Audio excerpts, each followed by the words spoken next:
Speaking, communicating, charisma, the stage effect. It's one of the oldest topics that existed in the world. How many people can you meet in a day? The biggest impact I can have is physically meeting people. The principle applies to all personal contact, not just one-on-one, but it applies 1 on 5, and it applies 1 on 10, and 1 on 100, and 1 on 1,000, and 1 on 10,000. And not only does it apply in each of those situations, but it's magnified.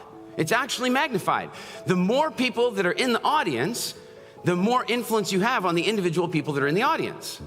It's a strange thing. We call it the stage effect.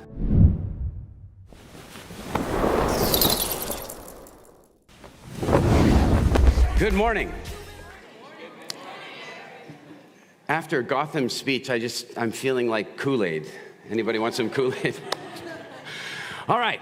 I'm very excited about this. I love Mind Valley University, and I love Tallinn. And this morning, how many of you guys saw me yesterday with our family dog? I was out with the dog, Freddie. And this morning, again, I went out with Freddie, and I'm walking along, and I see people with their bracelets, and I can say hi to them out on the street because we've taken over Tallinn. Have we taken over? Yes! And so I'm walking along, and then I see this dog coming along off the leash, which is not so usual, but it's off the leash, and it comes running up to talk to Freddie. You know, like dogs talk to each other. Lots of sniffing and stuff. And then the dog starts barking. But it can't. Have you ever seen this? Like, a dog had laryngitis. It was like, and I've never seen it. And I'm starting to think, oh, no, Freddie, I don't want Freddie to catch this, whatever this is. The dog's got doggy COVID. What's wrong with this dog? And then the couple comes up, and I'm like, hey, what's going on with your dog? Is it okay? And the woman says, we had him debarked. What? What? You had him debarked? Now, I don't say it like that. I'm like, oh, really? What exactly does that mean? And she goes, well, he was just out of control. He's just barking all the time, and we couldn't stop him. So there's a procedure, and we just had it taken out. We had the bark box taken out, and he can't bark anymore, and it's perfect. And I'm like, I don't want to get into a conflict with these people, and besides, there's nothing we can do. We can't re-bark the dog, so there's no point in getting into a car. But I do turn to the husband and go, and you were okay with this? And he said, I didn't have an opinion.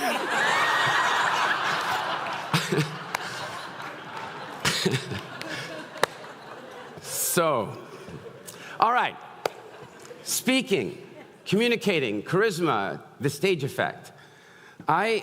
This is one of the most exciting topics that exists in the world. And one of the reasons is it's one of the oldest topics that existed in the world. Your brain evolved over millions of years, and long before you had a device to store things in, your memories and your phone numbers and such, long before you had that, your brain had to figure out how to assimilate information. It had to figure out how to take the information in and store it. And the trouble is that there's so much information around all the time. I mean, all the time there's information coming in, and you can't store all of it. So your brain has to try to figure out what to store and what to release. How many of you have found that currently your brain stores things you don't want it to and releases things that you wish it wouldn't? Anybody found a bit of that? Yeah, and that's because our world is different today than when our brains evolved. It's very different today. And there's a huge clue. The way your brain decides what to store and what to release is based on emotional response. So if you have almost no emotional response, say, for example, to where you left your keys, then you won't remember where you left your keys because there's no emotional response to that. And so when you do have an emotional response, your brain goes, oh, I had an emotional response. This information must be important. And it stores it. Does this make sense? And so for millions of years, humans have had fire for about 2 million years. 2 million years. And the predominant method of sharing information, the predominant method of sharing wisdom was sitting around fires telling stories. And so our brains are very good at that. Our brains really like stories. And not only do they like stories, but our brains really like storytellers. In fact, I want you to think about this for a moment. Imagine that it's 30,000 years ago, and you're sitting around the fire, and somebody shares a story about how they walked around a corner and they saw a lion. And I don't know, I've actually had this experience a number of times, really, truly. I actually walked into a riverbed once and there were 14 lions, 14. And when that happens to you, there's some chemical changes that happen inside. The heart starts racing and all this stuff is going on. But imagine you're sitting around the fire and the person telling the story says, and this is what I did, and because I did that, I'm still alive. Are you going to remember this story? You are, but imagine a week later, you walk around a corner and you see a lion. And then the story comes flooding back into your head, right? And you do the things that storyteller told you to do, and you survive.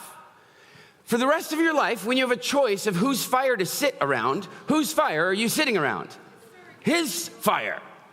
We have been attracted to the storytellers of our community for millions of years because they were saving our life and they were making us more successful. They were making us better hunters. They're making us better gatherers. They're making us better people. And that was the main system of education, the main system of memory, the main system of passing on generational wisdom.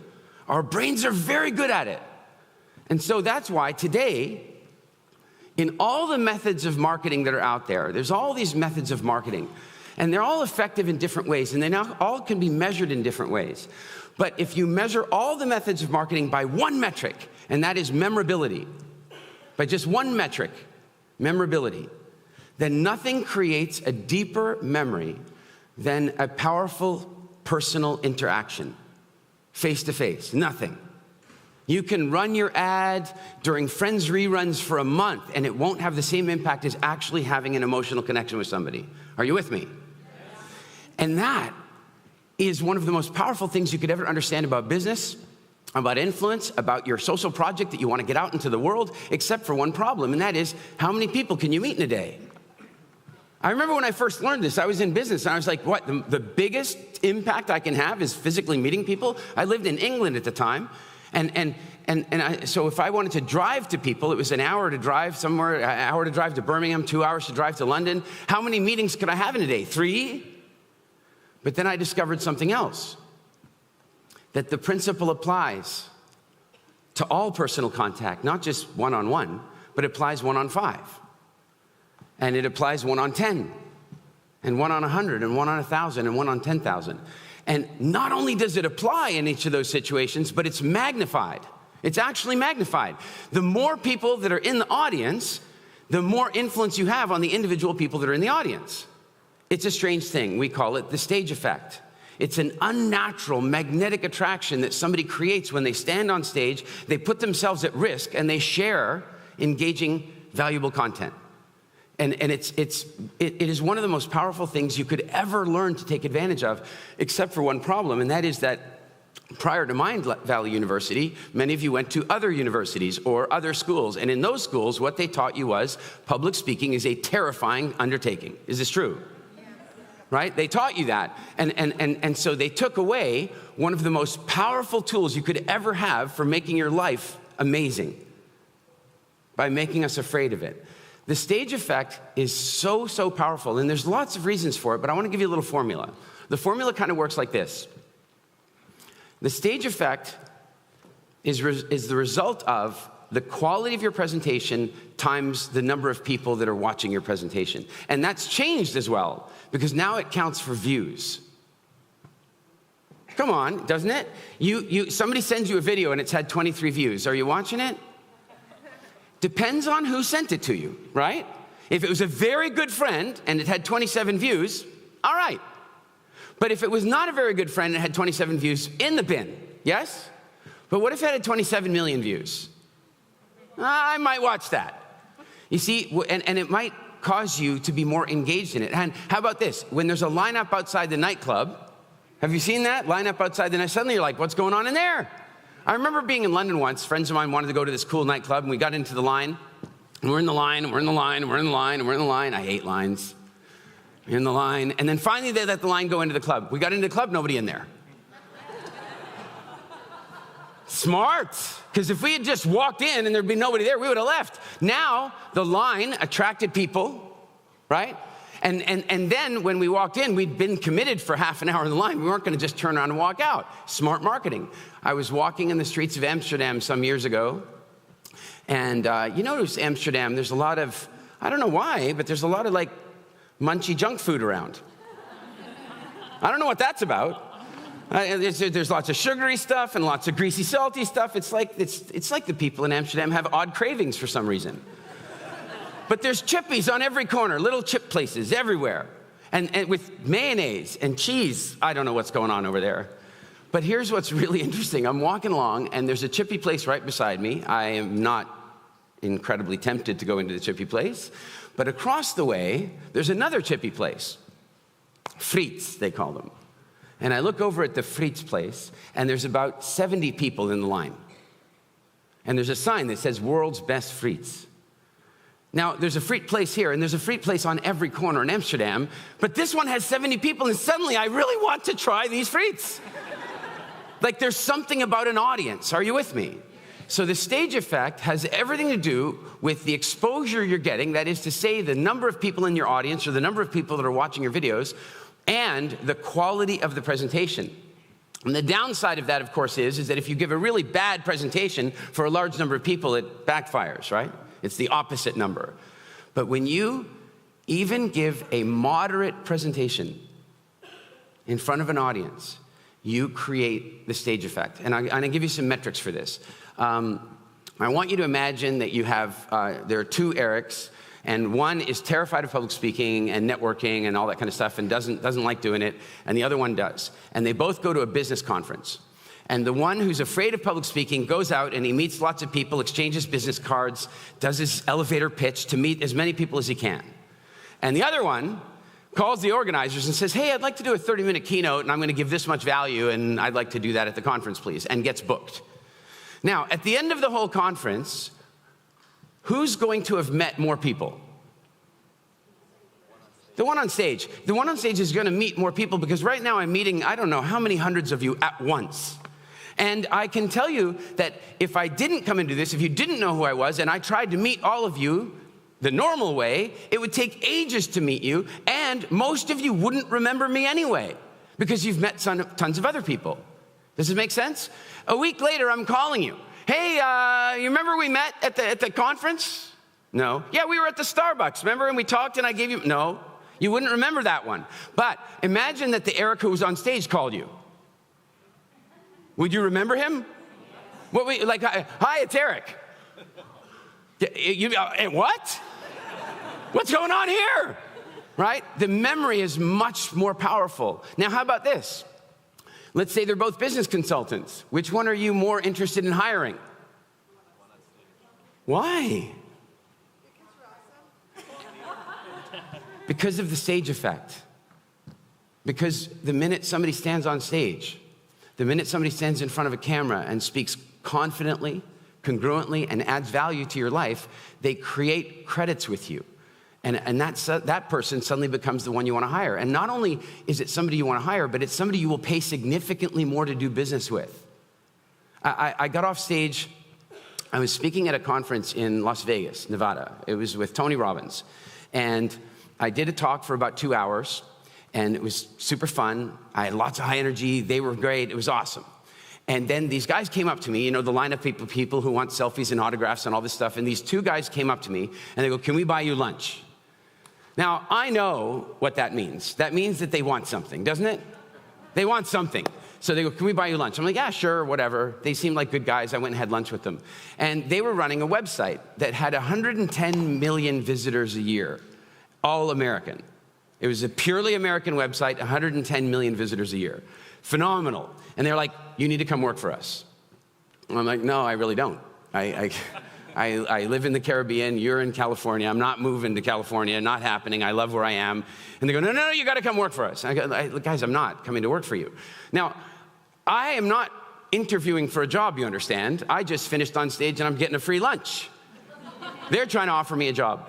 So I start finding out a little bit more about their business, and it's pretty interesting, and they own lots of really cool domains, and they wanna have a big impact on the world. And so in the end, I say, look, guys, I wouldn't mind maybe one day coming and I can spend a week with you and do a brainstorming session and we can do some work that way, but that's it. And they go, well, what if you did that every month?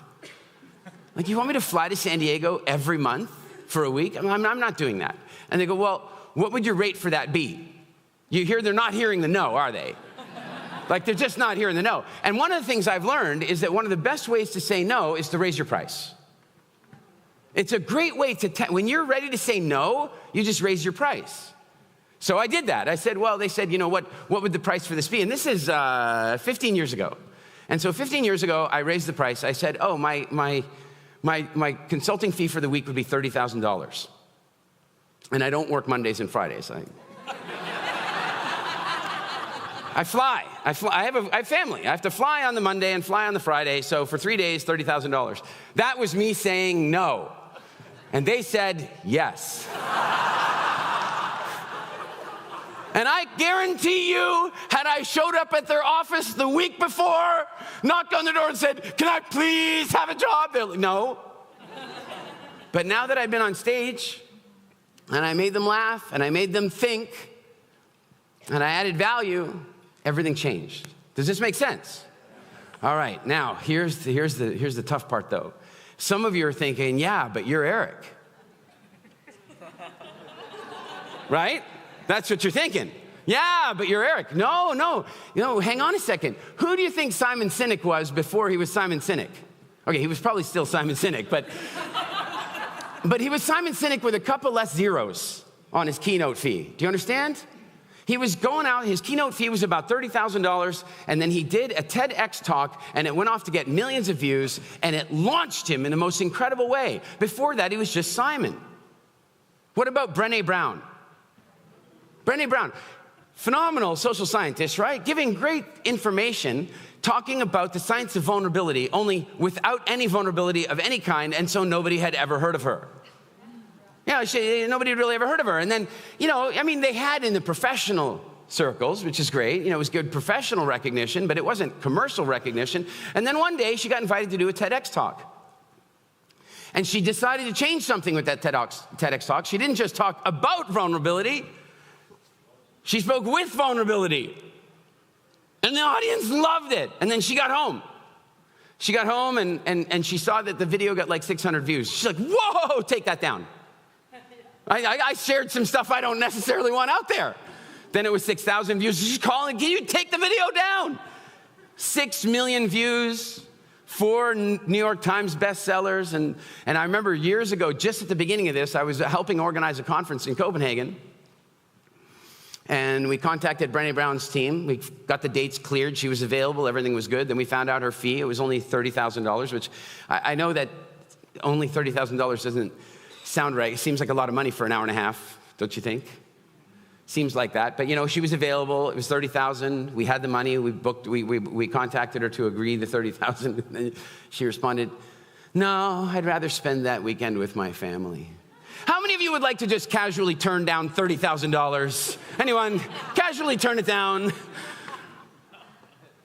One talk, one well-constructed, well-delivered talk can change your entire life. And that's because of the sage effect. It's because of the evolutionary relationship we have with stories. One well-constructed, one well-delivered talk can change your entire life. You are one talk away from something amazing. How many of you guys would like to have a great best-selling book? Who'd like to have that? One talk away. Who would like to sell a TV series, a documentary, movie or something? One talk away. Who wants to raise a bunch of money for a new business or something? One talk. One well-constructed talk away. And you know what's crazy is some of you feel like that's just not you. Right? It's just not you. You don't have that. This is something people are born with. I have good news and I have bad news for you. The good news is, I'm going to start with the bad news. Should we start with the bad news? The bad news is it is something you're born with. So. Okay, I'm done. The good news is that you were born with it. Every one of you. I know some of you are going, yeah, everybody but me.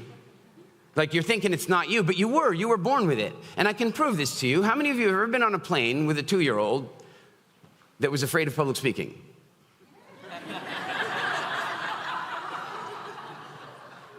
No. They're never afraid of public speaking. That happens to them after that, probably because of that flight. That's where they first started learning it.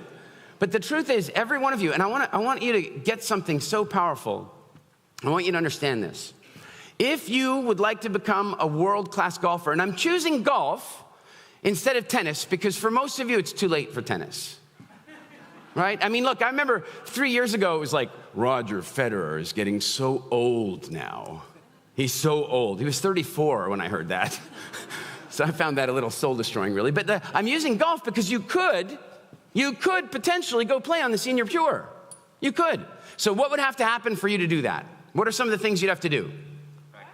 Lots of practice. You need your Malcolm Gladwell 10,000 hours, right? You'd have to get yourself a good coach. You'd have to watch lots of videos, and then you'd have to hit 1,000,000 balls. Andre Agassi's father said anybody who hits 1,000,000 balls by the time they're 16 is going to be world number 1 in tennis.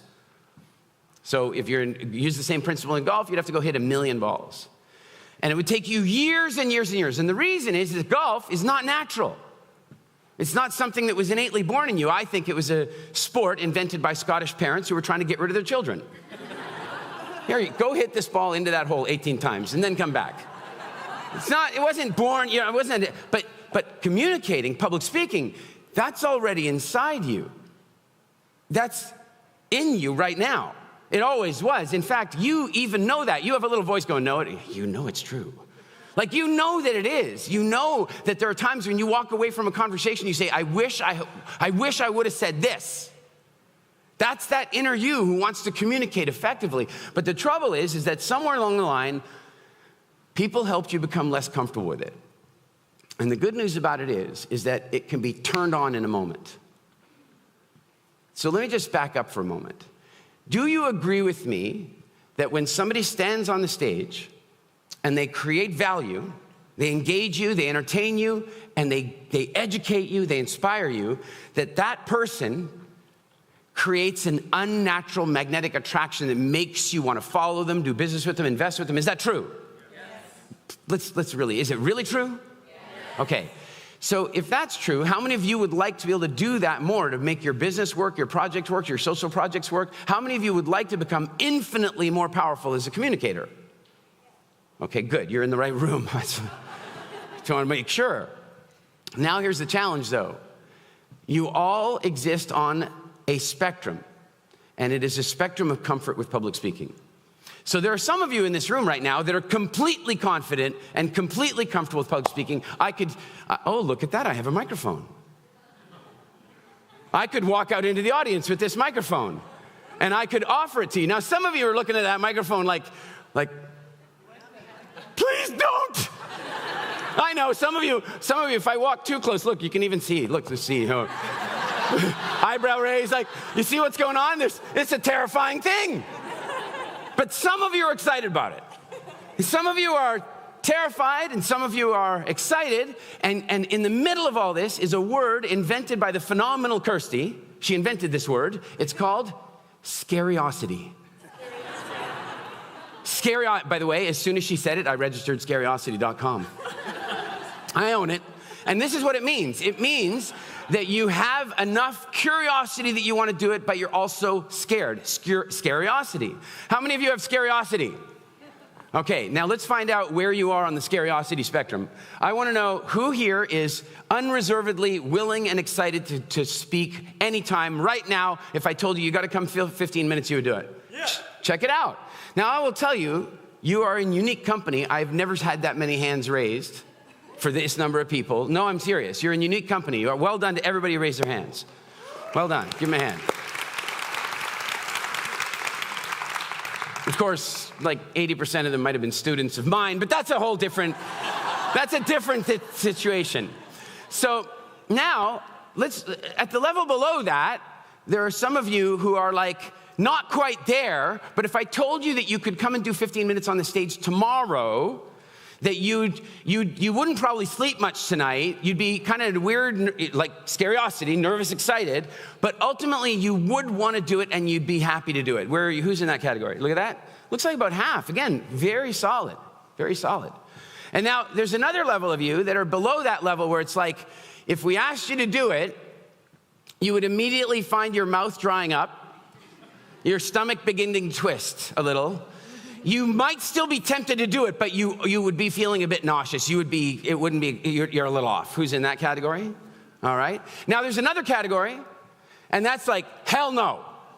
I am not doing that. That is just like, no. I am terrified of it. I don't want to speak. I'm not doing it. Who's in that category? Look around, guys. Look around. I just need to see where they are. Okay, excellent, because I might need to talk to them later. All right. And now there's another category. And these are the people who heard that last question and did not raise their hands because they were certain I was looking for them. And now they're going to come to the terrible realization that I have already figured out who they are.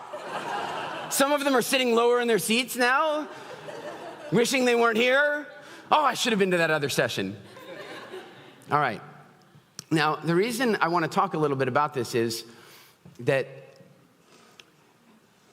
the toughest fears to deal with are the fears that are based in reality, and the easiest fears to deal with are the ones that are completely irrational. So if you have a balloon phobia, which is incidentally I think called glossophobia, or globophobia, that's more, globophobia.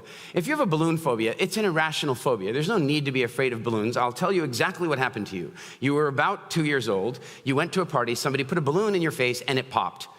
And that was the beginning. But then what happened was your parents, in their ever so sweet desire to protect you, started keeping you away from balloons at this point. And they would, when you got invited to parties, they would go, oh, little Jimmy wants to come to the party, but are there going to be balloons there? And they started protecting you from balloons. And if they did that really effectively, you're now 45 years old and terrified of balloons, and you have a phobia. But it's irrational, and it can be dealt with in seconds. Any good neurolinguistics person, any good coach, any good psychotherapist, any good hypnotherapist can deal with that very, very easily. The fears that are a little harder to deal with, and equally can be dealt with quite rapidly, the ones that are a little harder to deal with are the ones that are based in reality. So if you have a fear of snakes, if you have a fear of snakes, there's a reality in that. I was doing some wildlife photography just south of Botswana once, and I'm in this river. It's a small river. I'm in the water, and I'm taking pictures of fish through the water. And then the guide that I'm with, Linda, she says, the snakes here just love the water. Like, this is where they all are. You really want to be in the water like that? And I'm like, yeah, I'm all right. And she goes, do you really know snakes? And I go, I feel pretty good about them. And so we got back to camp, and she showed me a picture of a snake, and she said, is it venomous? I said, yes, I know that one. It's venomous. Then she showed me another one. Is it venomous? I go, yep.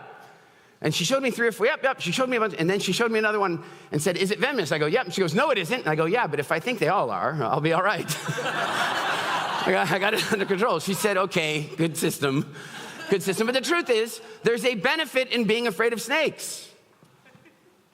There's a benefit in being afraid of spiders. I mean, you don't need to be phobic of them, but that's the trouble, is when you take a rational fear and you add an irrational fear to it, then, you've got a problem. And that's what public speaking fear is.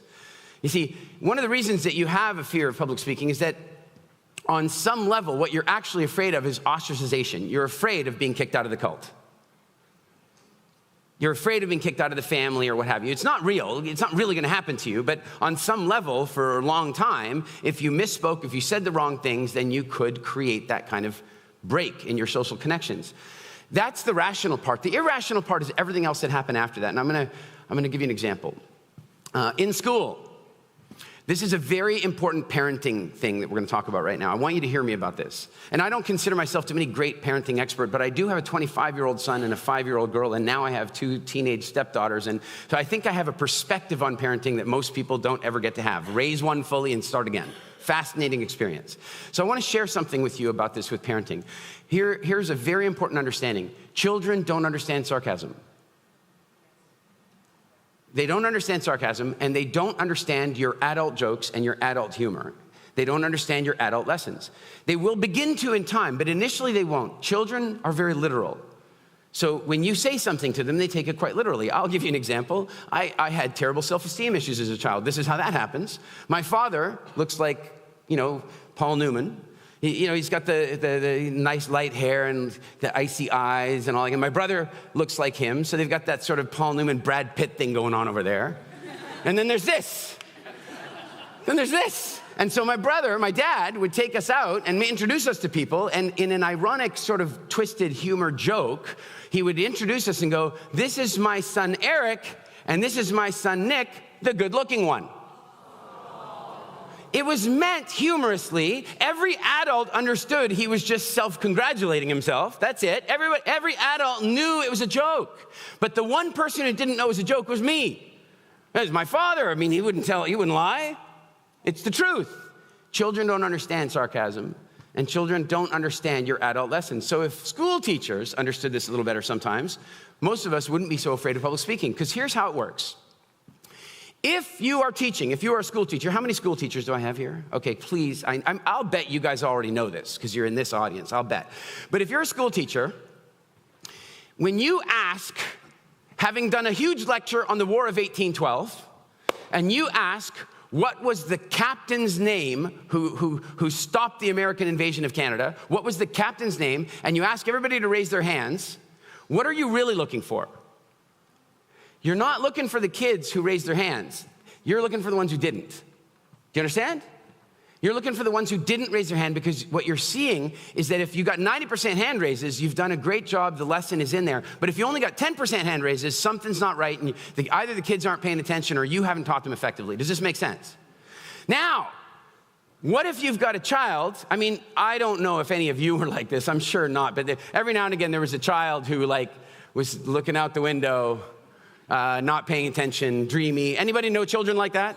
Yeah, they now call this attention deficit disorder. I frankly call it boring teacher syndrome.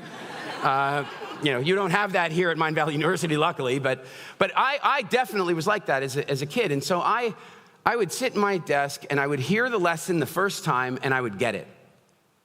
And then they would have to teach it again. And then they would have to teach it, and they have to do that. They can't just move at the pace of the students who got that lesson the quickest. They got to do that. But when they're teaching it for the second and third and fourth time, what's going on in my brain? Yeah, like Star Wars themes. I don't know. Like I'm doodling. I'm not paying any attention. And so then that means I'm not hearing what's going on. And the teacher is going to want to teach me an important lesson. And the lesson the teacher wants to teach me is pay attention to my class. And how is the teacher going to teach me that lesson? The teacher's going to do a huge lecture on 1812, the War of 1812. Captain Brock writes to the king, and he says to the king, "I want to come and fight Napoleon." And the king says, no, I need you to stay there and protect Canada. I don't trust these Americans. And he's like, I got to, and Captain Brock, eventually the king says to him, "No kidding, come fight Napoleon." Captain Brock says, "No, you were right, the Americans are coming. They're coming to take Canada." Thomas Jefferson said, a direct quote, "The annexing of the Canadas will amount to not much more than a march." They were on their way. They wanted our water or something. So now I lecture all about the War of 1812, and then I say, and by the way, when was the War of 1812? Right? Now, I'm looking for all the hands that go up, right? But here's the thing. What I'm really looking for is the one who didn't raise their hand, and he didn't raise his hand. And I want to teach him an important lesson, and that is pay attention to my class. So how can I teach? I'm an adult. How can I teach him that lesson? Call on him. Make him suffer the consequence of not paying attention to my class. Does this make sense? Yeah. So when was the War of 1812? Now, does adrenaline help your memory? Under no circumstances. Adrenaline is something that you create in your body when you have fight or flight situations and you lose logical connection. At that point, when you have a ton of adrenaline, like when you walk around the corner and see a lion, at that point you don't need to think, wow, lions are the largest feline species on the African continent. You don't need that. You need up, down, fast, strong, tree. You just need quick logic. So in that moment, I go, when was the War of 1812? And he's like, adrenaline, can't think, stand up. Stand up. And the kid's going, and the teacher's going, he'll learn the lesson this time for sure. You want to know what lesson I learned when they did that to me? I learned this lesson. In September, when school starts, you listen to the lesson. and then you intentionally don't listen. You doodle excessively. You stare out the window. You even close your eyes. And then you wait for the teacher to call on you. And she says, what is pi? And you're like, and she's expecting that she's surprised you, and you're gonna say, dessert? And you stand up and go, 3.14. And she's like, shit, he was paying attention. She won't do that to you again for the rest of the year. You're now safe. That's the lesson I got. But this kid over here, the lesson this kid gets is, when was the War of 1812? His adrenaline is up. I make him stand up in front of the class, and he's panicking. And the last thing he heard before the question was that the war ended in 1814. And he goes, 1814! And he gets it wrong in front of the whole class. When will the children forget that he got it wrong? Never. Children are not nice. They're not your kids and my kids, but those other kids. The other kids are not nice. And so they're never gonna forget that he made that mistake, not ever. In fact, he's gonna become a .com billionaire and show up at his 40th anniversary, for a high school reunion, all that stuff. He's gonna show up at the reunion, pull up in a limousine, having flown in on his private jet, walk into the room, and they go, 1814, you're back! They're never gonna forget this. But the lesson that he got that day was not pay attention in class. The lesson he got that day is public speaking is fucking terrifying. And for the rest of his life, he'll carry that with him. Does this make sense? How many of you were told by your overbearing parent that you need to think before you speak? That children should be seen and not heard? That women should be seen and not heard? How about that? Anybody heard that one? Can you imagine? And so all through our childhood, we're being taught these things.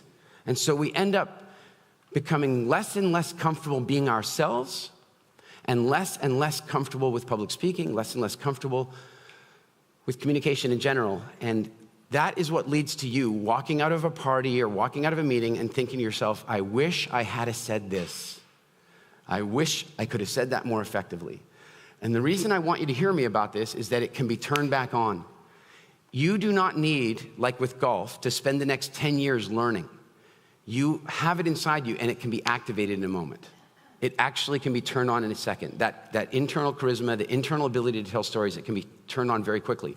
So I want to talk a little bit about how to create the stage effect. And I want you to know that today I'm really talking about what the stage effect is, how it works, and how you can use it. And then tomorrow, in the workshop, I'm going to take you through exercises and drills and transform you, and I mean it. In one day, many of you will uplift your ability to communicate dramatically. Who's excited about that? All right, now, before we do that though, I want to see this is a tough question I'm gonna ask, but I'd like to talk to somebody who's actually terrified of public speaking.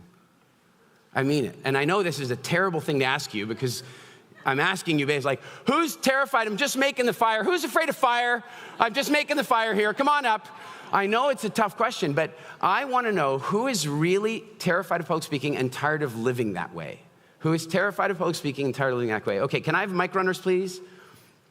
I know, now they're like, I said, can I have mic runners? Hands down. Hands down, okay. Hands up if you want to let go of this feeling. And just, you pick somebody. Just you go ahead. All right. Can you tell us your name? I'm Marita from Germany. Hello, Marita from Germany. So I'm sorry for putting you on the spot a little bit. I'm just curious, on a scale of 0 being I'm totally comfortable to be on stage any old time, 100 is I'd rather vomit and then eat my own vomit. Like, where are you on the scale? 70? She's 70. That's pretty tough, man. She's not gonna eat it, but it's coming out. So, all right. And then let me ask you this. If you were able to let go of it, what would you do with it? Why would you want to let go of it? I want to let go of it because I built a concept for teaching. I want to be a coach. And it's a German concept. I translated it, and I want to bring it to every English coach so that they can work with this, because I think that really, really great tools I have. And guys, she's not a 70, she's a 54. You can see already, all she needs to do to overcome it is do more of this, because you see she's getting more and more comfortable with every word. It's almost down to just practice for her. She's getting more and more comfortable with every word. Really nicely done, thank you. I might come back to you, but I'm gonna just scope the room. Okay. Give her a hand, everybody. Who else? Who else? Really terrified, you don't wanna talk to me, but you're raising your hand anyway. By the way, mic runner, the best thing you wanna do is somebody who's got their hand like this. They're not that afraid. This people, they're like this woman here, right here. No. Okay, but you gotta come back there. Yeah, we're gonna talk to you. Go ahead. So is it my turn? Yeah, go ahead. Okay. Well, can I 0 to 100, where are you? 100. Do you believe her? I know you don't believe me. No, I'm going to tell you. I know you don't believe me. I'm a very good manifester. And I have a very good talent. So when I manifest, I had this dream that I'm going to sing with Placido Domingo. I didn't really know who he was, but I heard his voice and I said that's the guy I want to sing with. She's not 100, she's like a -6. Yes. And I did it. So all of a sudden I did. I just taught, the specific thing. I didn't go to him. He called me when I was out with my Rottweilers walking in the wood. And I said, yeah, this is Placido. And I said, who? Domingo, you want to sing with me? I'm in Helsinki, you want to sing with me? And I said, what? Okay, I hear you. No, we're good. We got where you are. Fantastic. Okay. Excellent. Can I? No. Can I? No. You don't believe me. Not afraid of public speaking. Okay, I am. let's go to this woman who's hiding behind the other woman. That's afraid of public speaking. Right here. There we go. Now you're seeing what we're talking about. Now you see. All right. I'm really sorry to do this to you, but I already can see the answer. 0, totally comfortable. 100, it's very bad. Where are you? Not even lifting the microphone. Okay, lift the microphone up, just a little higher. This is so not nice. I'm not nice. You should know that about me. So let me ask you, what's it like living with that fear? It's horrible, isn't it? And if you could let it go now, like if you could release it, if you could get to the other side of it, what would you do with it?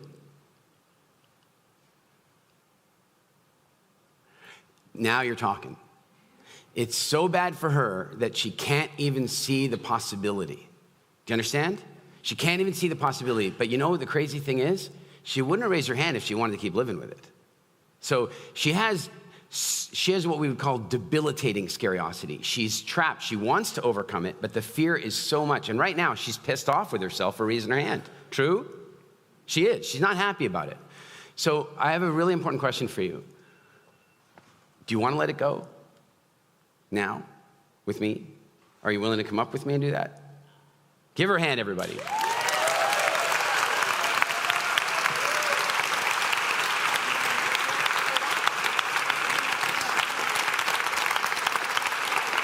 It's yours.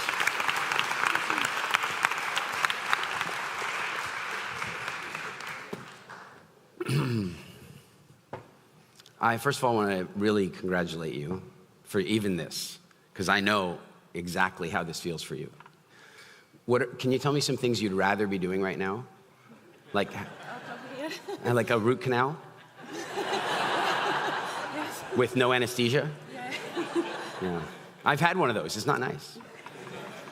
Now, I want you guys to know that the fear that she's feeling right now is the equivalent that many of you will have felt when you really, truly thought you were going to die. Some of you guys might have seen on Instagram, Kirsty and I were on a plane that went into an emergency dive the other day. Oxygen mask dropped from the ceiling. It was over.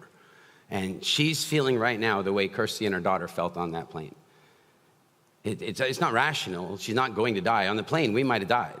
But she's got the same biochemistry right now. She's got the same fear chemicals.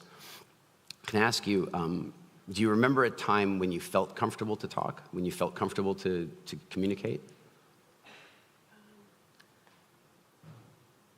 I feel comfortable when I'm talking with children.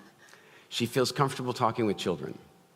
And so what that probably means is that somewhere along the line there were overbearing adults, parental or teaching, education-based often, that kind of hurt that for her, that she got judgment and she's got concern about that judgment now. Children don't offer that judgment, so they're safe, yes? Okay. Again, I'm going to ask you this question, but I really want you to think about it. If you could become really comfortable with communicating to any audience, what are the things you'd be most likely to want to share with the world? To give strength to people that are in the same position as me. Do you understand? Did you guys hear? I know she's not... yeah.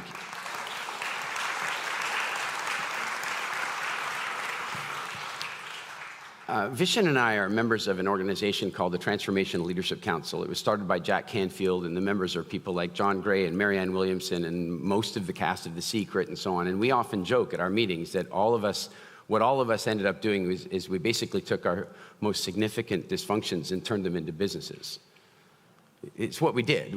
I had food problems, I turned it into a business. I had public speaking fear, I turned it into a business. Each of us took the thing that was our biggest pain. You just heard her say the same thing. She wants to go out and cure the world of the very thing that she's dealing with.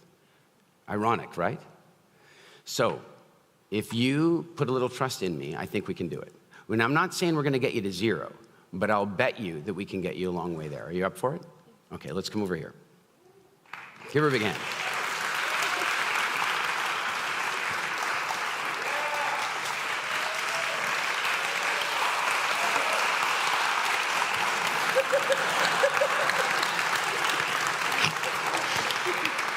How many times do you think she's going to try and give me that microphone? All right. And what you see the little X? Yes. That was for you. But you can face the other way. So stand on the X, but face me. All right? Now, a couple of things I want you guys to all understand is the way your lungs work. The way your lungs work is that if you breathe in different styles, you create a different internal biochemical response.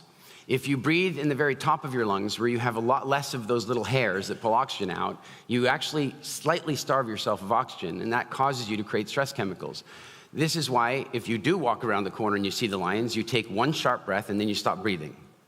Are you with me? You go, and then you breathe in what I call pray breath. What I mean by pray breath is not that you're praying. You might be praying, but it's that you are now a prey animal.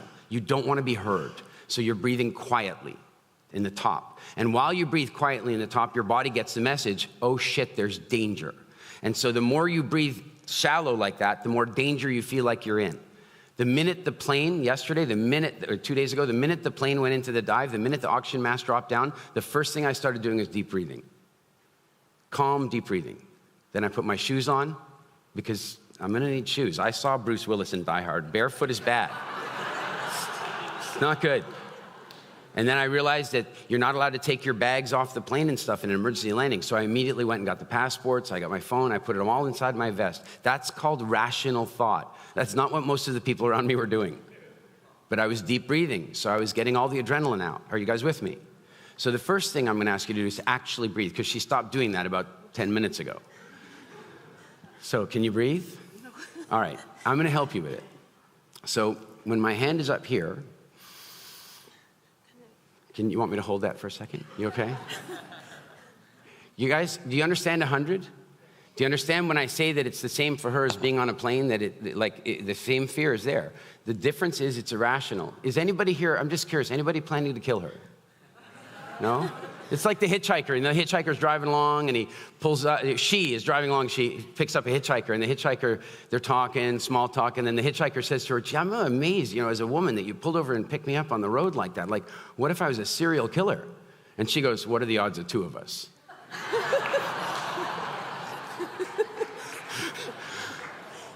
Now, I want you to take a totally deep breath in with me.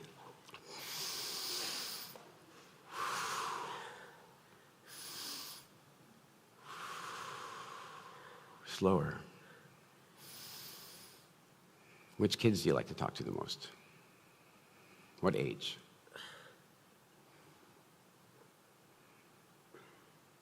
You're all right.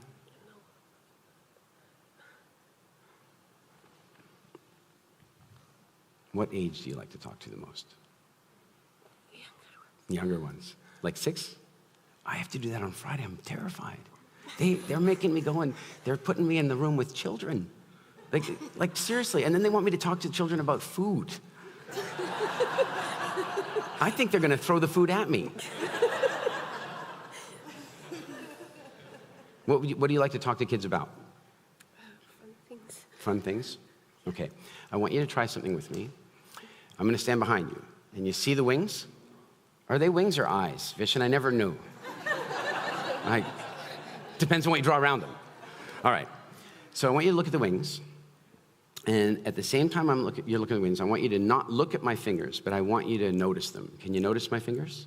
And breathe. And notice my fingers, but keep looking at the wings. And keep noticing my fingers. And look at the wings.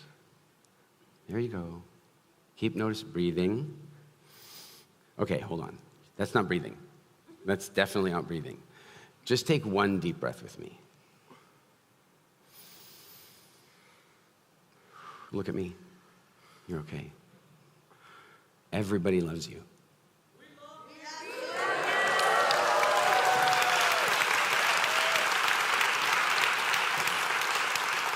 I'm going to give you guys a secret. She doesn't believe you.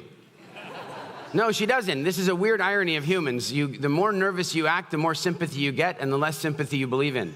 It's a terrible twist. Yeah, see? Take a deep breath. And know it's okay. Through your nose.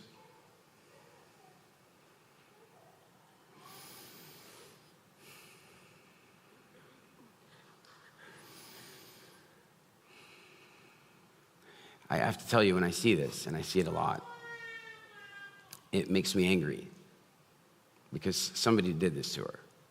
Not necessarily just one person, but likely one, maybe two. And it just irritates the hell out of me. But the good news is that she can get to the other side of it. And the way she's going to get to the other side of it is just methodically, breathing and going through the steps. So I want you with me to breathe exactly like I do. Are you ready? So we're going to go out through the mouth. You're not going out. Out through the mouth, and then in. Nice. Out. In.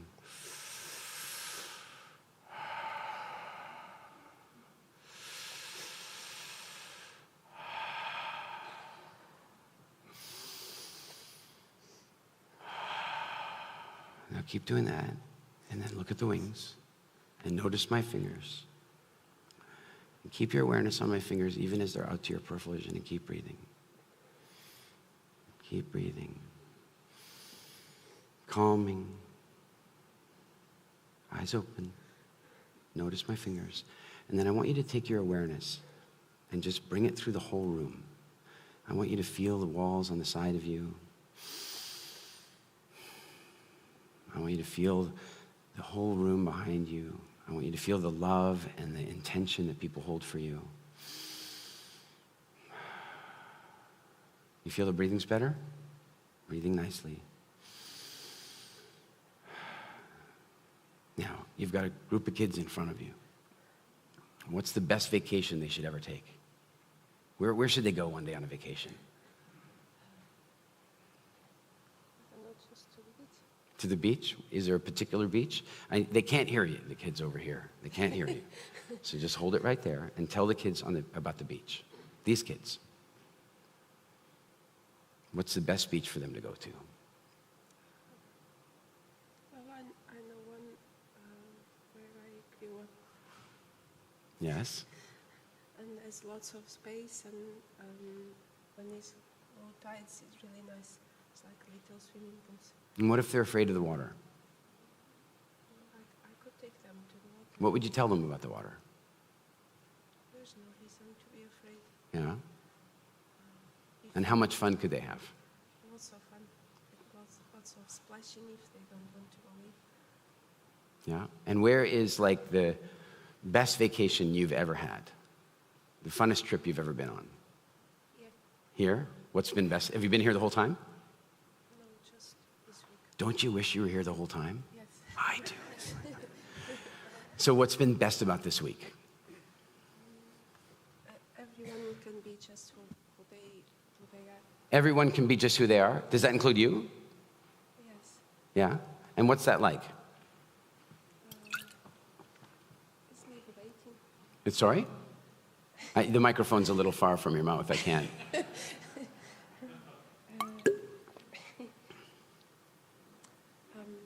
It's liberating. Yeah?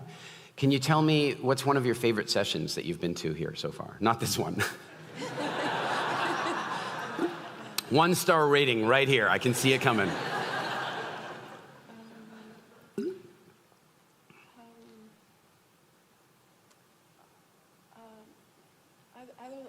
I don't want to say names, but I really admire when the speakers come down to our level. I have a huge admiration for lots of brilliant speakers here, and I become really admired how they come to our level. And is that what you do when you're speaking with kids? Yes. And do you speak to kids sometimes? You teach, or? I teach, yes. Hmm? I teach. Yeah, excellent. Can you lift the microphone a little bit? What grade do you teach? I don't teach. I'm a music teacher. Oh, excellent. What kind of music? Instrumental. Okay, help me out. We went to this party last night, and there was a guy playing the guitar, and I've been trying to play the guitar, but ever since seeing him last night, I've decided that I should turn my guitar into a coffee table. Well, you could, but I think. Can you do me a favor? Do you have like do you ever teach the kids about rhythm? Yes. Can you teach me about rhythm? Us. You can teach us about rhythm. Yes, but it's embarrassing because we use a method that teaches children about rhythm using words. You guys want to learn about rhythm using words? Oh, no. Okay. No. All right, go ahead. Oh, no.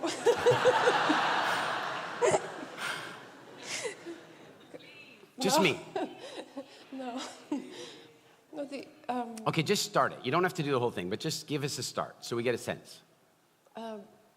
Usually there's certain rhythms that...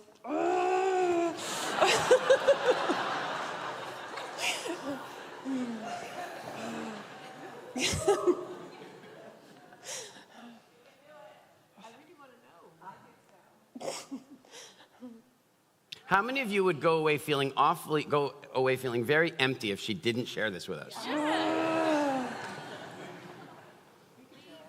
Would you like us to act like children? Would that help? No. No. Go ahead. Well, the idea behind method is if you want to teach a child a certain rhythm, if you relate it with... No. Don't teach us how to teach. Teach us. You wouldn't say that to children, right? Children, if you would like to teach a child...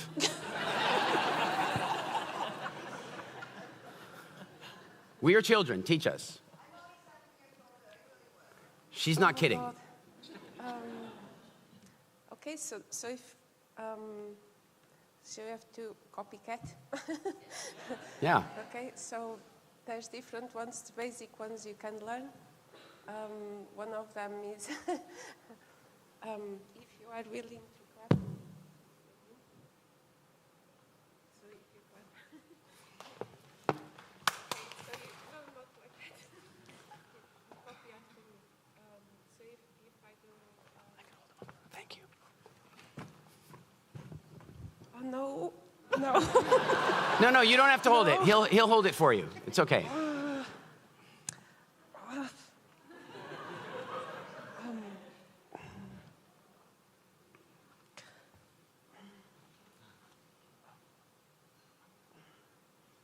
Okay, take the mic away. It's okay. We don't need it. Just go ahead. Show us. We need to copy you, I remember. Because I was listening. It was 1812.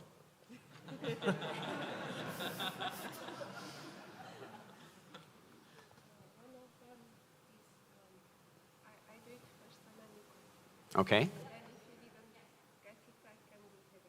Okay, so she does it, we copy.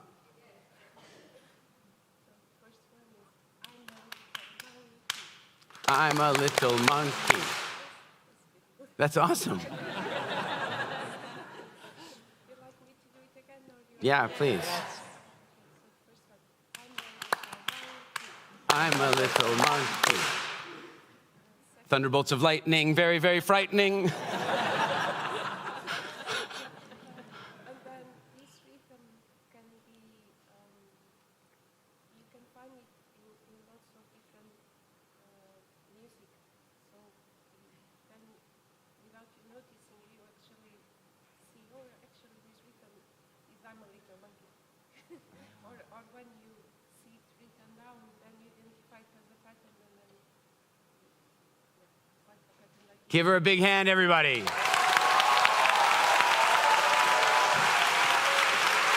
No, it's your turn. Yeah.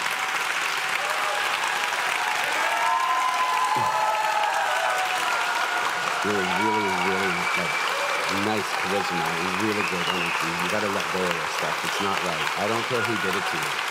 Okay. All right, now I need to make a deal with you guys. You guys are all gonna be super tempted. I've celebritized her, and so you're gonna be super tempted to wanna tell her how great she was, and you're gonna be super tempted to tell her how strong and beautiful she was, and I don't want any of you to do that. And I'm gonna tell you why. She won't believe you. And the reason she won't believe you is that she showed us her nerves. And nervousness is an inauthentic plea for sympathy and attention. Nervousness is an inauthentic, when it's fake. If you're nervous about jumping out of a plane, I'm gonna give you, that's fair.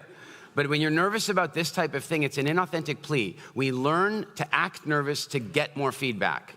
Never communicate with an audience that you're nervous, because if you do, you will not believe anything they say to you after that. Do you hear me? So the trouble is, if you come and tell her, oh my God, you were so strong and you were so amazing, she will not believe you, and you will actually create the reverse response in her. She never got to 0 in this exercise, but she got to about 50. She got to 50, is that fair? And her energy changed, she couldn't even breathe when she came up here.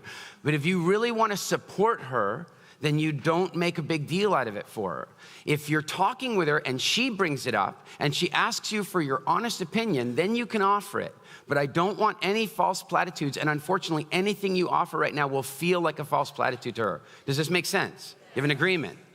All right, now, let me ask you something. Are you glad you came up here? Look at her face. Do you see this? That is genuine. She's not comfortable, but she's not terrified. She came up here phobic. Now she's just a little further down the scariosity table. And if you want to fix this, and I suggest to you that the simple thing, there's more stuff, and we're going to talk about that in detail tomorrow, but one of the simplest things you can do is just challenge yourself to practice a little. As you were here, your fear was here, and the longer you were up here and the more you spoke, the fear came down and down and down, and you started to be able to breathe. And the truth is, daddy or teacher or somebody gave you some shit for sharing your views. And there's some part of you that's still afraid of that judgment that's going to come in. There's none of that in this world now. You're a powerful, powerful communicator. And I hope that you keep getting your voice out there to the world. Thank you. Wait. One more time. No. Just feel the love. That's all. Okay.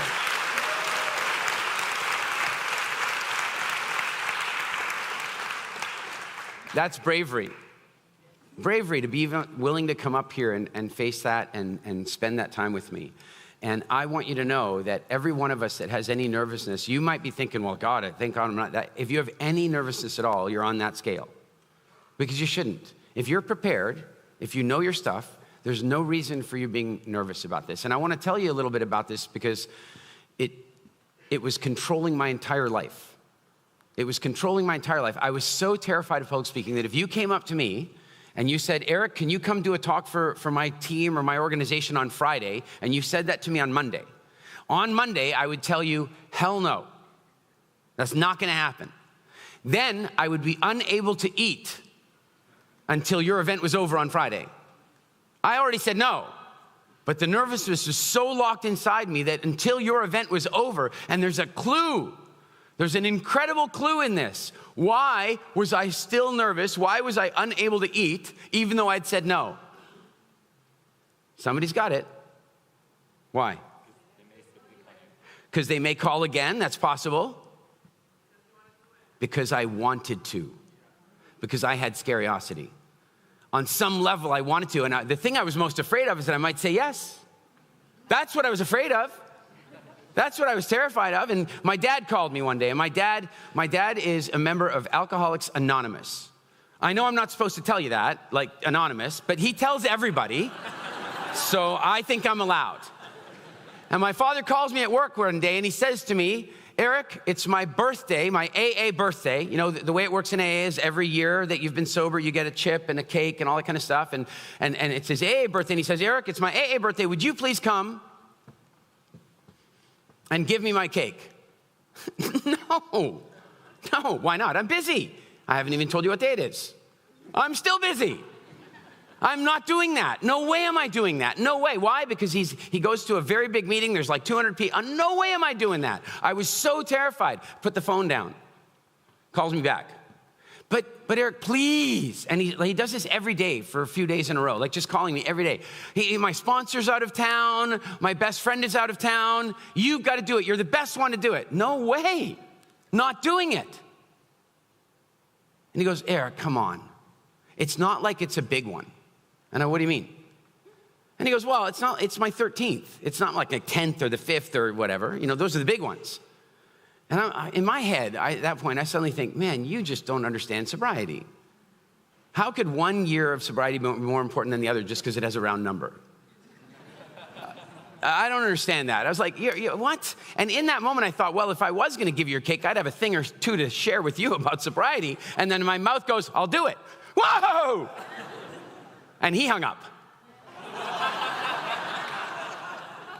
He knew I was going to change my mind. And I like, no, I'm not doing this. I don't want to do it. But now I've agreed to do it. But wait a second. There's a clue in what I just shared with you. And that is that when your mission, when you have a message that starts to become more powerful than your scariosity, it starts to bring your curiosity up, and then your fear will come down. And that's what happened that moment, is I suddenly had a message. And once I had a message, I wanted to get it out there. So the more passionate you become about your message, the easier it will be for you to become more comfortable speaking. Does this make sense? So now I have to get ready for this thing. Now this is how I first discovered dieting, because I lost weight for about 10 days. I couldn't eat. I was like feeling sick every day. I show up at the meeting, and the room is not much different in size than this. I mean, it's a little less people, but it's a deeper room with about 200 some odd people. And I'm like, and I sit at the very back. Why was I sitting at the back? I was seriously thinking of leaving. I'm not kidding you. That's how bad it was for me. I was sitting at the back because I was thinking of just bailing on him. I was so sick. Now I'm sitting at the back, and then there's a guy that's getting his cake before my dad. And he goes up to get his cake. Now, how many of you guys have seen Groundhog Day? Has anybody seen this, Groundhog Day? Groundhog Day, do you guys remember Ned Ryerson? Now, for those of you who haven't seen Groundhog Day, in Groundhog Day, Bill Murray has to have the same day over and over and over and over again. And every time he lives the same day over and over again, he bumps into Ned Ryerson. And Ned Ryerson is the caricature of an obnoxious American insurance salesman. Excuse me, sir, can I talk to you about your life insurance? You know, it's like that guy. And this guy who was here getting his cake that day looked and acted more like Ned Ryerson than the actor who played Ned Ryerson. And it was, and the other thing I didn't know, and if I'd known, it might have been different, but I didn't know this. They didn't like him.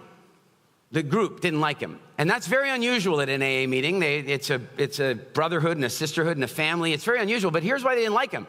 Because he only ever showed up for meetings on his birthday. All year he'd be living his life, and he'd just show up on his AA, like, hey guys, I'm here for the cake. Can you see why they might not have liked him so much? So he's up there on the stage, and I don't know this about him. So when he walks up and the audience has this icky, gray, sludgy, ectoplasmic energy about them, I'm thinking, I'm gonna have that. I'm sitting in the back going, oh, these guys are horrible audience. And then Ned walks up and he goes, hi, my name is Ned and I'm an alcoholic. So now I know something about a few of you.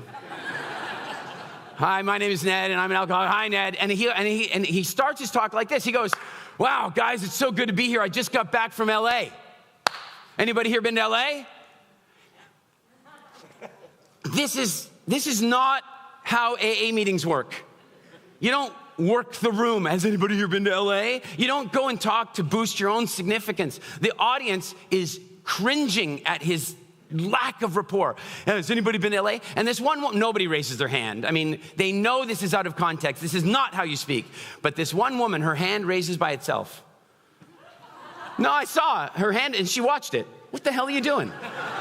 What? Why are you doing that? And as soon as he saw that one hand, he's like, oh, you've been to LA. Now, let me tell you something. If you're in AA and you live in Vancouver, you've been to LA. That's one of the reasons you're in AA.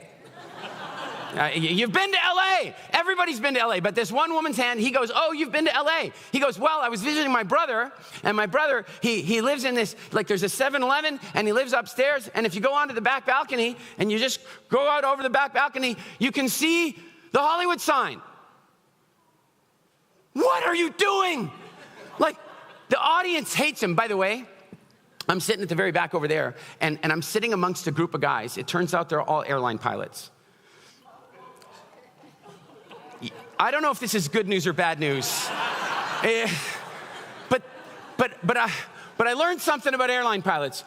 We know that drummers are crazy, yes? Drummers in rock bands are crazy.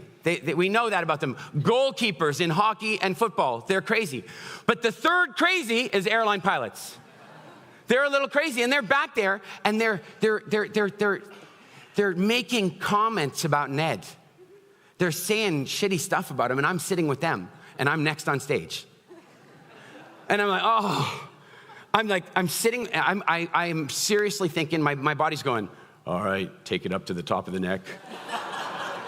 Get ready for expulsion. I'm seriously gonna vomit. Ned's, and I've been to LA and the Hollywood sign. That is not how you talk at AA, unless if the story continues. So I ran up to the Hollywood sign and I climbed up to the top and I snorted a line of cocaine and drank a bottle of tequila. Now it's an AA story. But otherwise, it's just you self-aggrandizing yourself in front of the audience, and that's what he was doing that day, and it was awful. But I didn't realize that the problem was him. I thought that it was the audience. They didn't like him. And the pilots are making jokes, and I'm so sick. And then finally, it's my turn to come up on stage. And I walk up, and I'm like, I'm barely able to make it. Thank God there was a podium. I walk over to the podium. The podium prevented the falling over. I was holding on to it. And you know, when you get that afraid, by the way, where are you? Can I ask you a question? Did your vision start to go at one point? The sides of your vision? See, sides of her vision started to go. That's why I got her to look at my fingers like that. When you are afraid, you become very focused. When you are relaxed, you are very relaxed and your gaze is wide. And so what happened to her is and why? Because if there's a lion, you don't need to see the acacia tree. Unless you want to climb it, which you might. So what's happening is my peripheral vision's starting to fade on me, which is like just slightly before passing out. And she was not far from passing out. I'm telling you right now, that's why I held her hand. And that's how I was up there. I was like this, and I'm holding on to the podium, and then you know the English expression, knocking knees? You know what I'm talking about? Knocking knees. I thought it was always an exaggeration. Now my knees are knocking so hard behind the podium that I have bruises. I am so terrified, and I'm up there. And here's the problem. I said to my dad when he asked me to come and speak, I said, you have to be a member of AA to speak at AA. I'm not even a member. And he goes, well, you don't drink.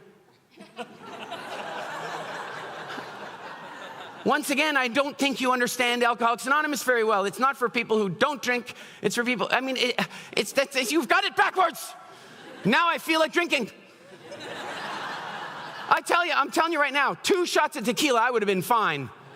It would have been okay. I'm sitting back there, I'm terrified, and I'm supposed to say, hi, my name is Eric. And by the way, I even said to my dad, what am I supposed to do about the intro? My name is Eric, and I'm not an alcoholic. And he goes, just say you are.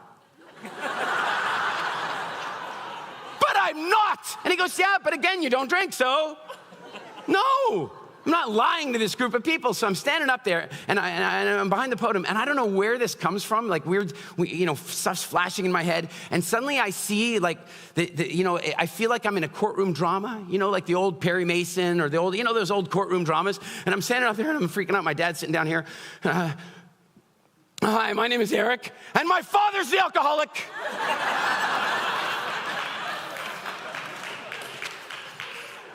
They busted out laughing. They busted out laughing. And as soon as they started laughing, my vision came back. And that's exactly what happened to you. Her vision started to go, and I made a joke. You guys all laughed, and she relaxed. Very big clue in this. I walked out here and told you about a dog with laryngitis. I got you guys all to laugh. I don't need to relax when I walk up here anymore, but the audience sometimes does. Do you know, I'll tell you right now, when you're a speaker, there's something how many of you have been to a conference? It's not this one, but how many of you have ever been to a conference? You've paid money, or your company's paid money to send you there, and 70% of the speakers made you want to die in your seat. Anybody been to that conference? Like, that's what's going on. And you need to know that everyone sitting in any audience is afraid of that. They're afraid of it. Many of you, by the way, I know something about you. Those of you who are sitting in the middle, well, here in Mind Valley University, you feel safe. You want to sit front and center, and it's all good. In fact, some of you rush in here to get your seats, and I think that's amazing. But if you're at an average conference, you might sit on the aisle. I know, and in fact, there are some people here who sat on the aisle and at the end, because they don't really know me, and they're like, is this going to work? They want to know that they can escape. They want to know that they can get out. I used to have a film studio in Northern California, and my film studio used to be part of Industrial Light and Magic, so we're talking serious movies. We were working on Avatar, and we worked on Iron Man, Pirates of the Caribbean, and we would get invited to all the film festivals. So I went off to this film festival with my wife at the time, and the only seats that were available were like right in the middle. And we're sitting in this, and we would get tickets to all the movies, so we wouldn't even know what movie we were going to watch. So we were going to watch some movie. We don't know anything about it. And we're sitting there, and the movie comes on, and it is the worst movie. It is worse than the worst home movie you've ever seen. It is the worst movie I've ever seen. I'm sitting there, and I'm about to think, I'm never going to get this 2 hours of my life back. And I want to leave. But the problem is I own this studio, which is famous, and everybody in Marin County knows me by sight. So the minute I stand up, and the director and the producer are here, the actors are over here, I don't want to hurt anybody's feelings. So I can't leave. I'm trapped. Every audience you ever face, there will be people in the audience that are concerned about being trapped in case you suck. That's the truth of it. So getting them to relax at the beginning is really, really helpful. So what happened in this case, though, luckily, so my wife and I are sitting there, and then the people beside us, they all decide to get up. Do you guys know drafting? Do you guys know drafting? Drafting is when you're driving a Mini. I don't know why I'm thinking of a Mini. It was just happens to be my first car. And then there's an 18-wheeler truck, a big articulated lorry, they would call it in England, big truck. And then you pull up really close behind the truck, and then you basically take your foot off the gas, and the truck sucks you down the highway. Are you guys with me? It's very unsafe, but very good gas mileage. Very good gas mileage. It's called drafting. So these 4 people got up, and suddenly my wife and I are like, oh my God, we can draft them. And when they stand up, everybody looks, and then they don't look anymore, and we can just draft in behind them. So this is perfect. This is so perfect. So we're like, they get up, she gets up, I get up, but I want to get up really carefully. I don't want to make a noise. I put my hand on the chair, and then that's when I found out that they're folding picnic tables, chairs. I put my hand on the chair, and I'm like,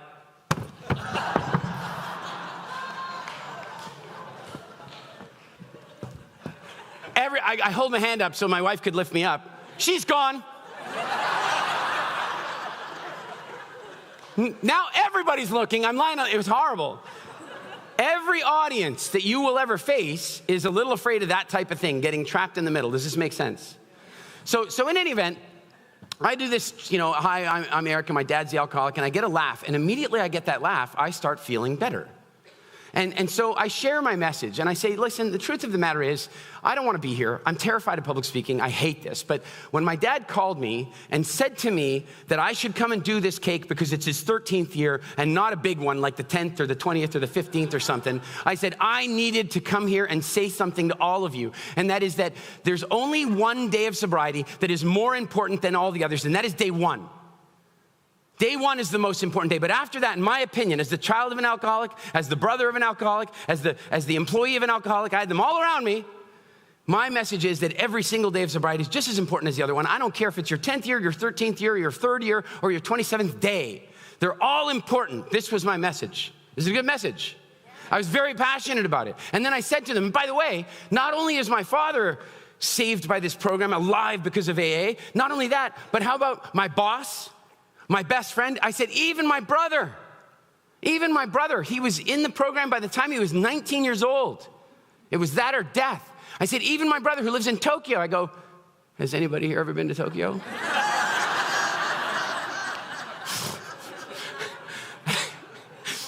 And they're a little more subtle than you guys. They giggle. They just giggled because they knew what I'd done. What I'd done is naughty. But they giggled. But their giggle kind of, the funny thing is that when you make an audience laugh, you start feeling more brave. So everybody been to Japan and they giggle. Nobody raised their hand. I go, well, my brother lives in this shop. And if you go upstairs and you lean up, and by the way, they didn't have a microphone, so I could never even finish it. They were laughing so loudly, they couldn't hear me anymore. One of the pilots is on the floor. He fell out of his chair, and that's how my talk ended. Okay, my dad's coming now. And off I went. It was hilarious. Now, a couple lessons in this. AA meeting's over, and now all these people want to come talk to me. They all come up to me, and they're like, oh, Eric, that was just magnificent. God, that was amazing. You got to come back. What? Absolutely not. Never going to happen. They're not, no, but I really needed to hear that today. That's the exact message I needed to hear. I come to the meeting, and I meet people that have been sober for like 10 years, and I think they're better than me. Now I know every day of sobriety is amazing, and they're giving me, and it's like probably 80 people walking up and saying stuff like this to me, and I did not believe any of them. I did not believe any of them. Why? Because I had told them I was nervous. And so I knew they were giving me false platitudes and they were giving me niceness because I knew that. I knew every time they said it, I'm like, you're just saying that. Do you understand? So I want you to hear me about this. You never, ever, not ever tell the audience that you're nervous. I don't care how you feel. And by the way, I said this in front of an audience once, and the audience said, yeah, but Eric, earlier today you said that you have to be authentic on stage. Ooh. Tricky. I heard this young politician was he met an old grizzled American congressman, and he said to him, you've risen to such power, you've held onto your congressional seat for 30 years. Do you have any advice for a young politician like me who I want to reach to the highest office in the land? And the old congressman said, well, yeah, it really comes down to integrity, honesty. It comes down to authenticity. Once you can fake those things.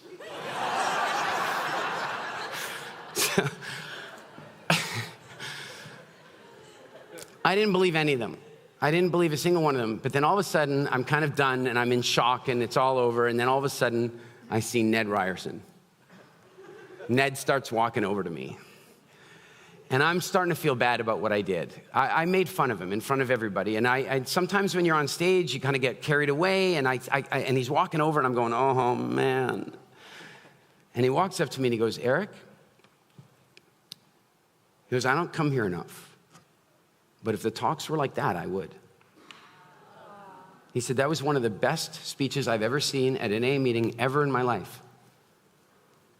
Did I believe him? Absolutely. He has no reason to give me sympathy. I believed him, and suddenly I started thinking about the other 80 people. And then he said this, and I kid you not, this delicate population, don't push my buttons. Come on now, guys, don't trigger my triggers. Who built the button? If you have buttons, who built it? You did. Why did you build it? So people could push it. It's like you're walking around with these buttons, like, don't push them. Well, they're there. Don't push your buttons. You know what happened in that moment was I pushed his buttons. And then he said to me, after he said what he said about my talk, and he goes, and I really got the message. I needed to hear that. I have new respect for Ned, and I learned a huge amount about public speaking of myself just in that one day, and I'm hoping you got some of it with me. Was it good? Now, the reason I wanted to show you that is that there are lessons that I shared with you in that story that you will remember. In fact, there are some of you who've heard that story from me before because you've been training with me or you've seen it on video. But what I'm going to suggest to you is that many of you will remember that story possibly for years to come. You will start preparing for a talk one day and you will remember, oh yeah, it's important to trigger a laugh early on. You will remember it's not a good idea to communicate that I'm nervous because I didn't just lecture it at you. I took you on a journey where you felt like you had the experience with me. Does this make sense? It's super powerful stuff, very powerful stuff. Now, as long as we're talking a little bit about connection with an audience, I want to share something with you about something I call broad spectrum appeal. So I started speaking, and it was really a hobby for me when I started. And something that never dawned on me was that the event organizers like poll the audience and, get ratings on speakers. I didn't care about that stuff. I didn't know anything about it. And how I found out about it was that I got, okay, who wants to get published on Mind Valley? Anybody? Who would like to be published? I'm going to tell you how I did it. Does anybody want to know? Yes. Maybe I'll tell you tomorrow. Who's coming tomorrow? Yes. All right, I'll tell you now then. I'll tell you now. So basically what happened was, Vishen and I are in this group, the TLC, and the Transformational Leadership Council. And I've been a member there for some time, and when Vishen joined, people told me who Vishen. I didn't really know anything about Mind Valley and stuff, but very quickly I could see everybody's like, oh, we want to get published by Mind Valley. And I was basically, honestly, when I joined TLC, I wasn't even really a speaker. I joined because a bunch of the TLC members and I were good friends, and they just wanted me to come hang out. I was barely doing any speaking at that stage, and so on. In the meantime, I had started doing some speaking, and I had created WildFit. And I thought, wouldn't it be great to get WildFit published by Mind Valley? I thought that. And the trouble is that everybody wanted to be published by Mind Valley. In fact, here's what I didn't know. What I didn't know is that at that point in time, Mind Valley had about 80 authors, and Vishen had made the very, I believe, wise decision to drill down and get rid of most of them and focus on the most impactful authors. So he's going to go from, 80 to 15 or something. So while he's culling the herd, I want to join. Right? I want to join. And so, but how do you do that? Now, I've now known Vishen for a very long time, and I'll tell you something that I've seen over and over again. People see him at A-Fest or here or out in the world where we're out in places, and they walk up and go, Vishen, you really got to see my stuff. Vishen, you really got to publish me on Mind Valley. I'm like, oh, you dumbass. Like, that's not how it works. That's not how it works. Here's how it worked for me. Vishen and I happened to be on a bus on one of our TLC trips. We happened to sit beside each other, and I go to Vishen, hey, Vishen, what are you interested in these days? Like, what are you curious about? And he looks up from his phone. he says, biohacking. And I go, no kidding, that's what I'm talking about tomorrow. Wasn't talking about biohacking. Here's the deal. Vishen's a busy guy, and I had watched the pattern. He shows up for the talks that are directly related to what he's researching at that point in time, and he's busy. He doesn't go to the other talks. I was an unknown guy. I had 26 views on one video on YouTube. He was not coming to my talk until he found out it was about biohacking. Yeah, he twitches his schedule around, and he shows up, and the talk that I was giving was about something that I now call the evolution gap. It was about evolutionary biology. And the truth of the matter is that any biohacking that does not have a foundation in evolutionary biology is dangerous, in my opinion. And so I just had to add a little bit in there to make it about biohacking.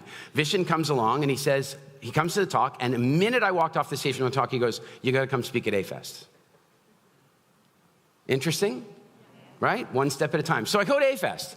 Now, I don't know anything about A-Fest. It's actually funnier than that because I wasn't really a speaker back then. So Vishen comes and says, can you go over to A-Fest? It was May, I think, of that year, 2014, 2015, something, in Mykonos. And he goes, can you speak at A-Fest? I'm like, yeah. Then my friend Colin Sprake from Vancouver says, Eric, that was amazing. One talk can change your life. 2 people come up and want me to speak at nice events. He goes, can you speak? And I'm like, yeah, because I had nothing in my calendar.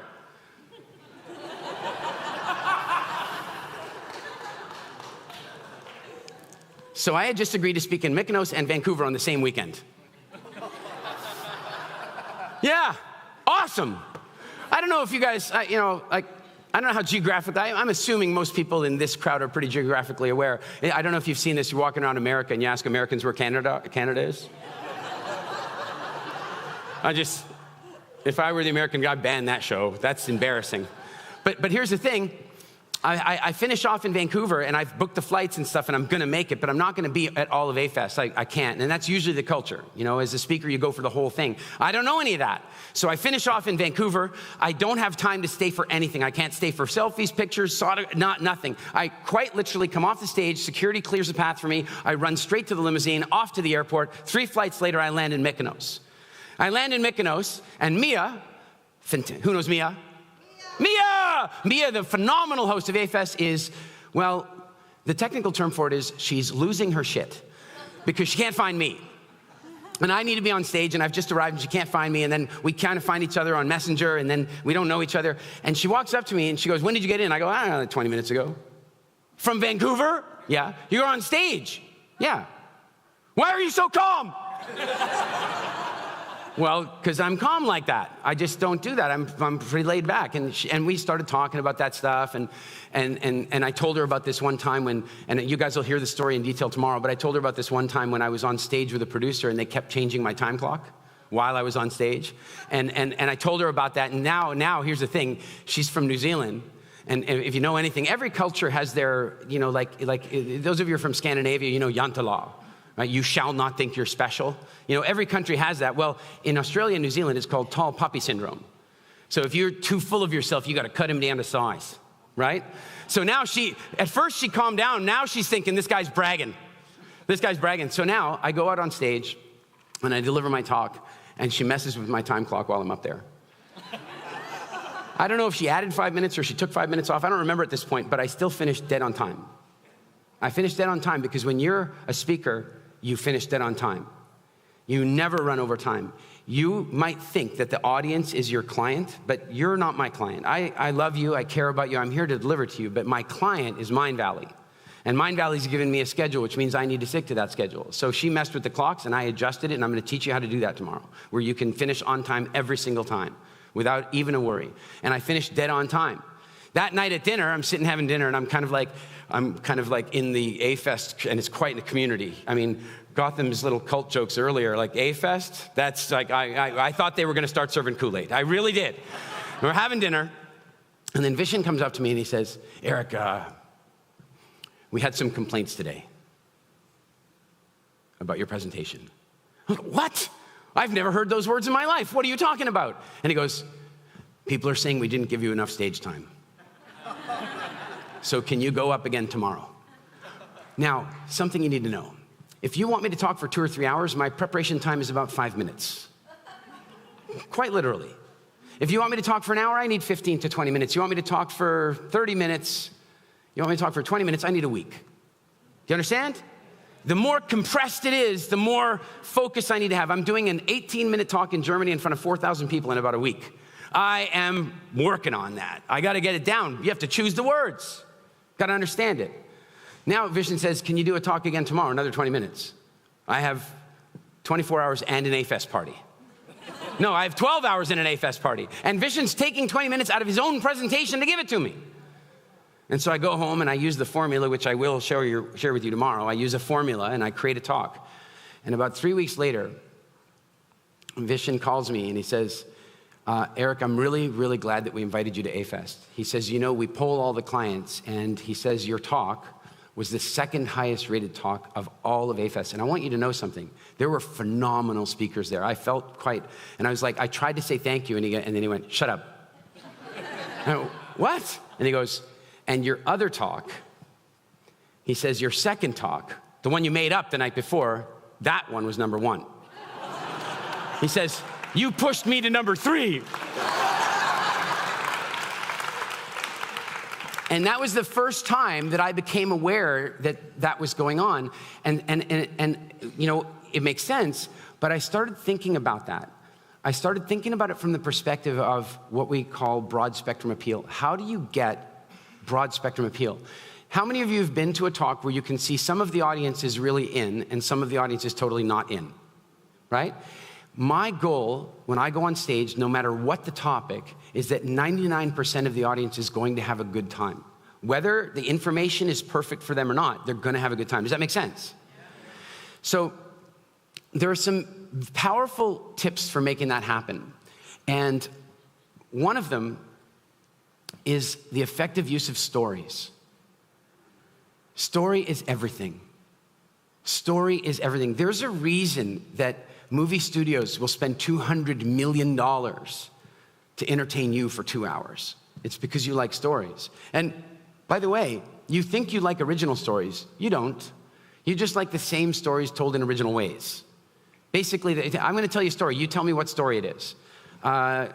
Young boy, orphaned, feels a bit different, finds an old mentor with a beard, and has some skills that the old man helps him to develop, and then Lord of the Rings, you know, Star Wars, Harry Potter, it's all the same story. By the way, if you want a secret, it happens on 30-year cycles. So you want to write something like that about 30 years after Harry Potter. It's going to blow up, right? It's going to blow up. But the point is that we like stories, and we like stories to be told really well, and we like to feel.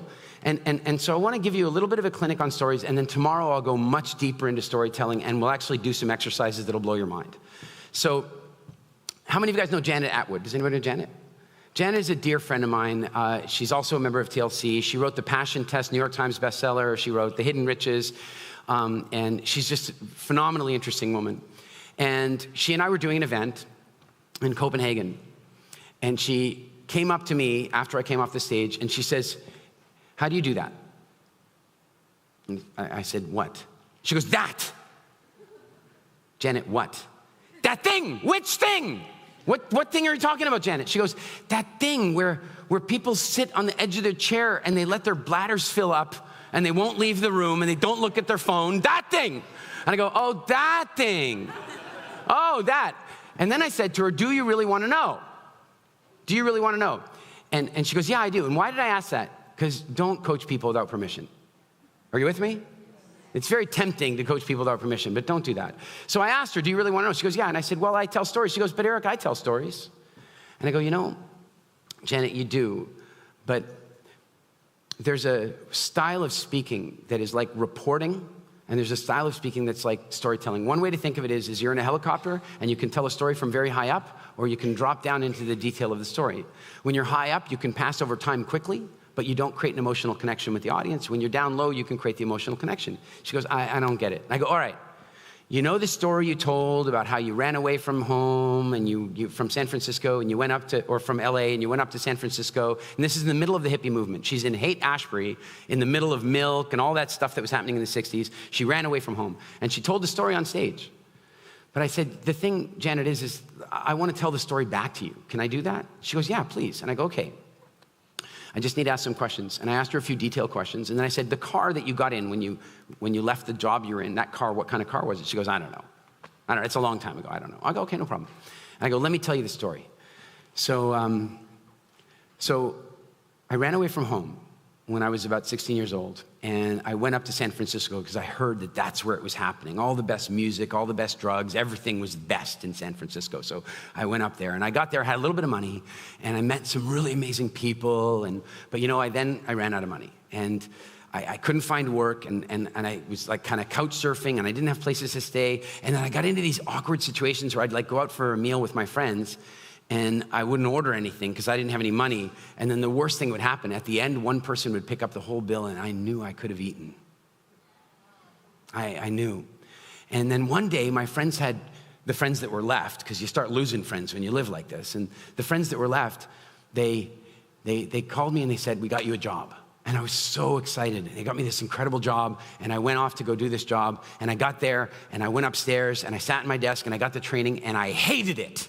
It was awful. I was on the phone selling some technology that I hated. It was just, I hated it. And it was in this little cubicle, and the stale air and fluorescent lights and the wallpaper peeling off the side. And I didn't even say anything to anybody. I just got up out of my desk and I left. I never went back. She goes, "I just left. I walked down the stairs and I got in my car." And she goes, and then I'm telling her this story. And I say, and I got in my car, and she goes, "Red Ford Escort." What happened? I told the story with emotion, and the emotion triggered her memory. And then she said, "How did you know about the peeling wallpaper?" I said, "I don't know, I just felt it. I was in. I was doing something that some people might call cold reading, but it's just telling a good story. I was just associated with her situation." Now, she got it. She really got the difference of storytelling and reporting the facts. And about 6 or 8 weeks later, I was on a podcast. I was being interviewed on a podcast about storytelling. And the podcaster, asked me about storytelling, and I wanted to tell him this story, but I had not yet spoken to Janet, and I didn't have permission. I don't tend to tell stories about people if I don't have permission to tell the story. So I didn't have permission to say her name. So I just talked about this person. I told the guy the story, and everything I said to you, and I came to the end of the story. And I'm coming down. And I came down the stairs, and I got in my car, and the guy, the podcast guy, goes, "Red Ford Escort." I'm like, "How do you know that?" And he goes, Janet was on the show last week. Yeah, and she told it really well. And you know what was like fascinating about this? What's really fascinating is that, remember what I said before, stories are absolutely key to the way we memorize things. And we all know this, and we like to hear a good story, but then we don't sometimes have the skills to tell one. And it's actually not that difficult. As I say, we're gonna do a couple of cool drills tomorrow that'll really help you with this.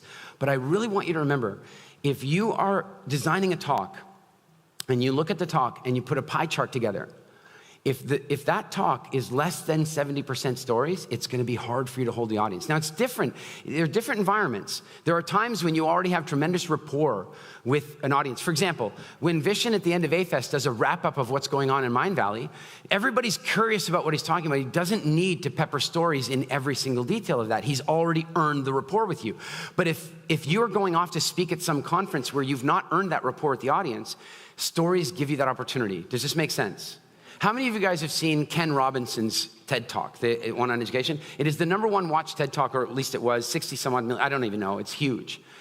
And it's on education. Does that strike you as the topic that's going to get the most views on TED Talks? No. Why did it? Because it was clinical.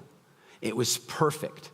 And so I'm gonna share a formula with you that if you ever need to design a talk, and I will walk you through this in workshop tomorrow, but I'm gonna share a formula with you, and it basically works like this. If we wanted to hire, say, the Rolling Stones to play at the final party, who thinks we should get the Rolling Stones for the final party? Anybody think we should? I think we should do it. Rolling Stones. Would they need to practice? No, they might need a wheelchair ramp, but they will not need to practice. Why will they not need to practice? Because they are experts at their songs. Now there's a clue in this. So we tell them we want them to perform for 45 minutes. They take a look and they go, well, this song is 12 minutes, this song is 7 minutes, this song is 15 minutes, and they go, it's 6 songs. What if we tell them they need 15 more minutes? They just play some of the songs longer or add songs. What if we tell them they have to cut 15 minutes, knock out a song? The only thing they have to memorize is 5 things. The 5 songs they're gonna do, in what order they're gonna do them. That's it. Design your talks like that. Your stories are your songs. You know them, you live them. You should never memorize your talk. You should never write it down. Don't do that, please don't. How many of you, come on, be honest, how many of you write out the talk? Stop it! Don't ever do that again. I'll show you what it looks like when you do it. I am so excited to be giving you my presentation today. I wrote it last night and I've read it 463 times in front of the mirror. In case of a cabin depressurization, please put your oxygen mask on before, fuck. No, never write your talk because then you're trying to memorize the words. But if you build a set, you just have to remember the 5 stories you're gonna tell. You build a set and that's it. And then you remember your stories. You don't have to memorize them. Does this make sense? Now, one more thing. I really wanna make this point for you. I was not a natural, or I was. Exactly the same for you. You may not feel like a natural, but you are. You were absolutely born to be an effective communicator, and it's inside you. It's not like golf. You don't have to learn it. It's actually in there. It just needs to be unlocked. It just needs to be released. That's it. Then there are some skills you can learn. Don't get me wrong. There are skills to learn, but the first part is simply this: becoming comfortable with being you in front of an audience. And the minute you do that, you will elevate yourself above 90% of the professional speakers. I just want to come back to this. I asked you guys earlier, you've been to that conference, you've been to that one where there's some speaker up there and you're like, I wish I was sitting on the aisle. You know what I'm talking about, right? Now I want you to think about something. That person droning on in the same voice the entire time, you know what I'm talking about? They were paid to be there. Somebody flew them, probably in business class, to be there. So how good do you need to be to beat that? I'm telling you right now, it's not, you don't even have to be that. You just have to be authentic. And humans have a natural attraction to authenticity, natural. And it works like this. Would you rather have an authentic enemy or an inauthentic friend? That's the way it works. You would much rather have an authentic enemy than an inauthentic friend. So if you can walk up on stage and deliver the truth of you, if you can deliver like Brené Brown did with the vulnerability, if you can be you, then you will create a level of stage effect that will change your entire life. You are right now one well-constructed, one well-delivered talk away from the next huge breakthrough of your life, whatever that might be. And I hope I just helped you to get one step closer. Thank you guys so much.